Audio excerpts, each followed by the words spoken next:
નમસ્તે, હું doctor Falguni R Gavit, medical officer તરીકે સામૂહિક આરોગ્ય કેન્દ્ર ડોલવણ ખાતે ફરજ બજાવું છું.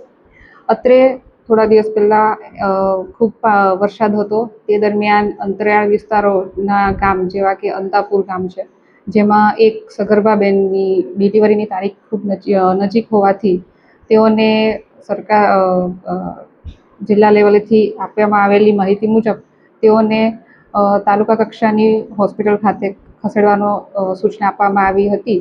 તે અંતર્ગત ગઈકાલે બેનને રીનાબેન ઈમાનભાઈ કોકણી નામના એક સગર્ભા બેનને 108માં સારવાર અર્થે અહીંની હોસ્પિટલમાં દાખલ કરવામાં આવ્યા હતા.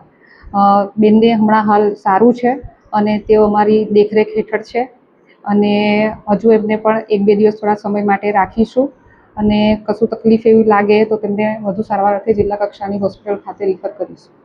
Thank you. મારું નામ ઈમાનભાઈ રામભાઈ કોકણી, ગામ અંતાપુર, કોકોણાનો રહેવાસી છું.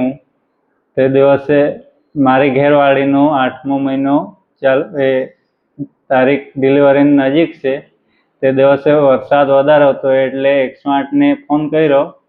એ 108ની ટીમ તરત ઘરે પહોંચી અને સારવાર અર્થે ડોલવણ પ્રાથમિક આરોગ્ય કેન્દ્રમાં લઈ જવામાં આવ્યા હતા અને ડૉક્ટરોએ સારી કાળજી લઈને સારી સારવાર કરવામાં આવી હતી અને પ્રાથમિક આરોગ્ય 108 આવીને પછી તરત લઈ ગયા. પછી ડૉક્ટરે સારી સારવાર કરી ને સારી કાળજી લઈ છે ને પ્રાથમિક આરોગ્ય કેન્દ્રને આભાર માનું છું.